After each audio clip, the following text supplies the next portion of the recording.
This is the Women's Hockey Life Podcast.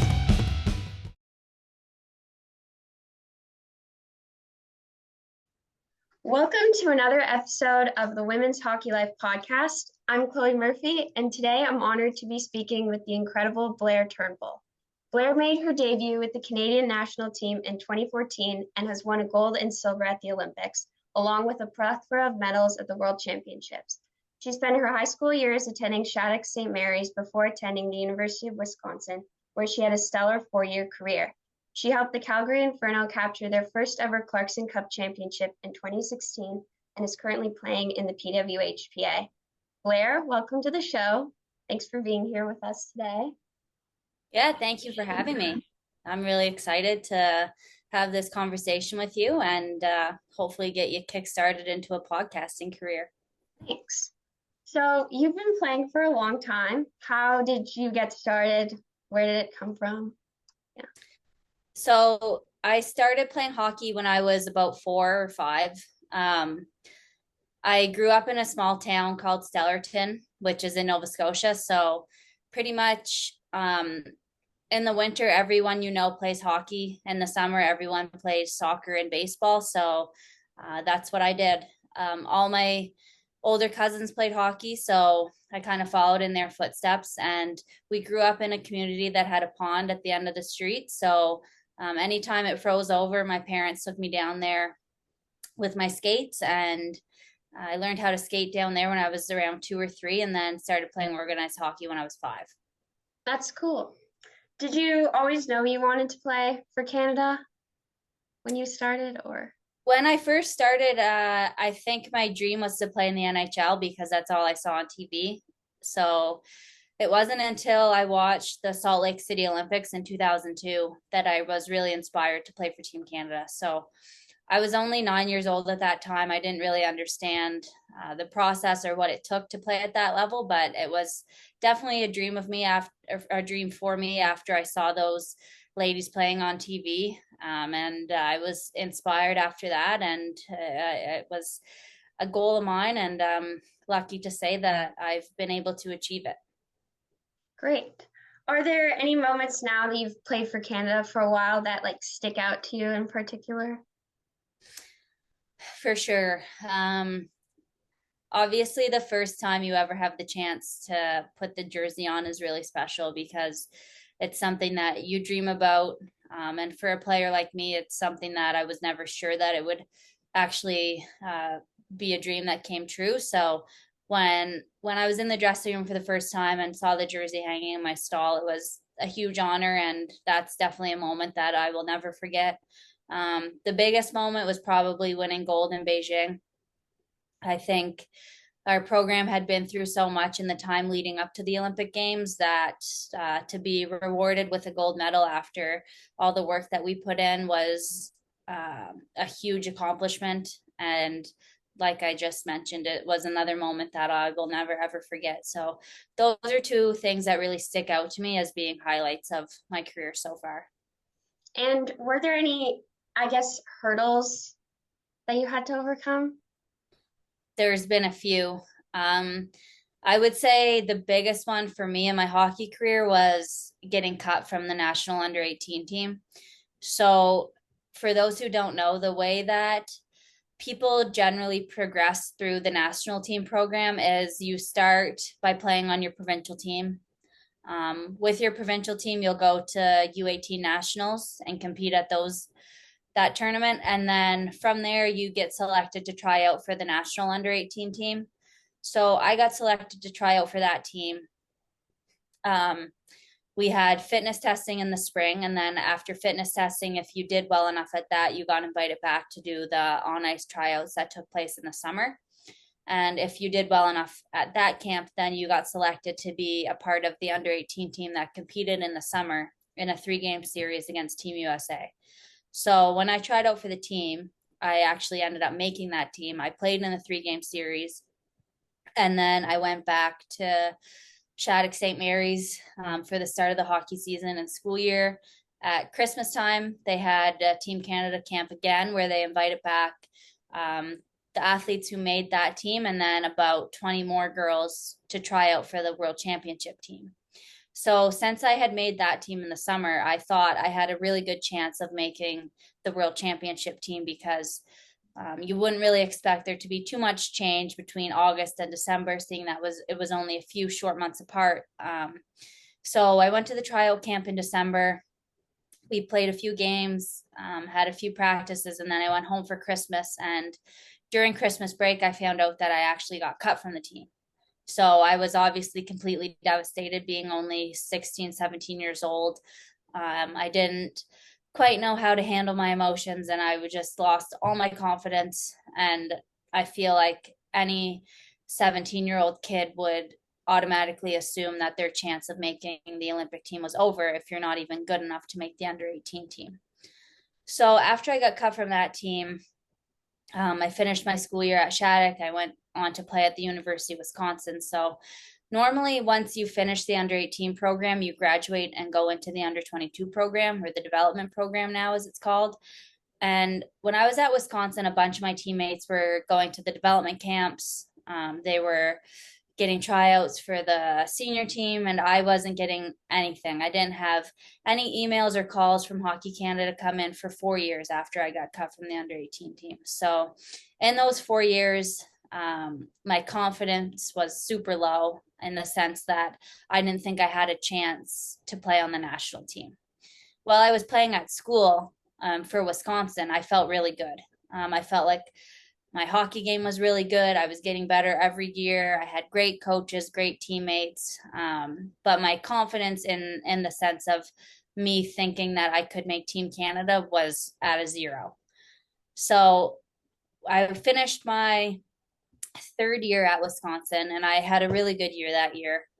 And I finally got invited to try out for the under 22 team. So at this point, it was my last year of eligibility.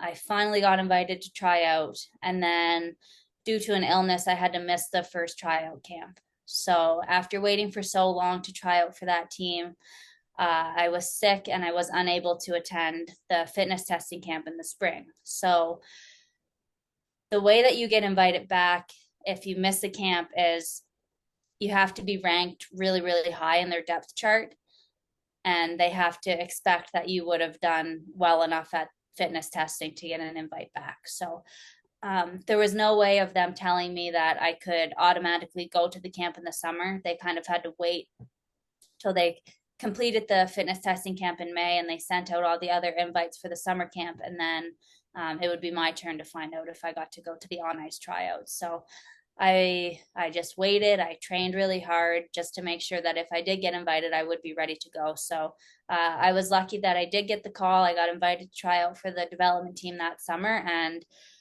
same thing as the U18s. They do a camp in the summer, and they pick a 23-girl roster to play in a 3-game series against the USA. So I made that team. I played in the 3-game series, and then instead of getting cut again like last time, I actually got invited to try out for the senior team. So that was a huge confidence boost. I felt really good about my approach, and I didn't necessarily think I would make the team right away. That was a long shot, but I felt like I was in the headspace that I could go to the tryout and leave everything I had on the ice, because at that point, I got the invite after waiting for so long. I really didn't have to prove anything. I just wanted to show everybody who maybe didn't believe in me before that I belonged. So that was my approach at that camp. And coming out of that camp, I found out that I actually did make the senior team. So my first event, as you mentioned during the intro, was the 2014 Four Nations Cup, which we actually hosted in Kamloops, British Columbia. So that was my first taste of the national team, the senior team, and it was an event that was super fun. We ended up winning, and that was the first time I put on the jersey with the senior team, and it was a moment that I'll never forget. But to get to that point, I had to face a lot of adversity, and I had to lean on my support system and really trust my coaches at Wisconsin and my teammates. And I was lucky enough to get the invite after waiting for so long. That's really nice. That's good for you. Congratulations. Thank you. After the recent Worlds, I got to go to one of the games. I think it was against Switzerland, and the atmosphere was amazing. There were a lot of fans in the building. So after all your adversity that you came through until making the senior team, what was that like for you, just being there in such like a, I don't know, like great building with a huge crowd? Yeah, it's really fun. It's something that I think is a bit surreal in the sense that it's you always dream of playing in those crowds and that atmosphere, especially on home soil with a packed house full of Canadian fans. But it's something that you don't really know what it's going to feel like until you're actually on the ice and experiencing it for yourself. So it's a really, really cool feeling to play at home in front of a sold out crowd. It's always fun. The crowds are always really loud and there's always so many kids watching us. It's a really, really cool atmosphere to play in. So, what advice would you give to a lot of those other like young female hockey players in the crowd who may not know what their like future path is like to just keep going and want to continue in the sport? Yeah, I would say as long as you're having fun and you're doing something that you love, that you should go full steam ahead and chase your dreams regardless of what they are. I think there's so many different opportunities now for girls to play hockey that if you have a dream that you want to achieve and that you're willing to put in the work to chase, then I think you should definitely go for it. And I think it's really important to know that there will be times in your journey that things won't go your way. You're going to face obstacles. There's going to be ups and downs for sure. But I think if you have that passion and the love for hockey or whatever it is that goal you might be looking to achieve, go for it. And how would you say we continue to get more people to watch women's hockey? Good question. I feel like we've been asked this a lot over the past few years. As the sport grows, the players continue to get better and more girls are involved in minor hockey, but you see it a little bit more online and on TV. But I feel like in order for it to really grow, in order for the PWHPA games to sell out and the PHF games to sell out, university women's games to sell out, we need the same advertising and media availability that the men get. And I think we need better playing times. All of our games need to be on TV so people can just tune in and watch like they do regular NHL games and other male sports. I think we've seen a lot of growth with the WNBA, and I feel like a part of that is because people in the media pay attention to it a little bit more. They're willing to put it on their channels, to play it on their primetime TV slots. And I think that's a key for women's hockey to keep growing, is that we just have to continue to push media outlets to promote our sport. More people have to learn about us as athletes and people and learn who we are outside the rink so that we can maybe grow a bit more of a following. But I feel like it has grown in the past few years, but I think there's a huge space for it to continue to grow. And I think with support from big media outlets, the product speaks for itself on the ice. I think if people come watch us play live, they're generally really impressed with the product and what they see on the ice. So I think if we could get more TV time and more shares on social media and stuff like that, it would go a long way. And where do you see it going in the next few years? I think it's really growing, and I think the next few years it's gonna grow drastically. I feel like in a few years there's gonna be little girls who dream about being a professional hockey player, and for a long time that dream was just a dream and it wasn't something that you could actually achieve. But in a few years from now it'll be a very realistic dream, and one where girls can have the same careers as boys. They might not be making the multi-million-dollar contracts every year that the NHL guys make right away, but I think 10, 20 years from now, that could be an option for sure. But in the meantime, I'm really excited about the progress that we've made with the PWHPA, and people can see the PHF is continuing to grow too. So I think with those two organizations growing and getting the top players in the world to play hockey in those leagues will be huge. And I think in a few years, the landscape of women's hockey is going to be in a very, very good place. Well, Blayre, thank you for joining us today on the show.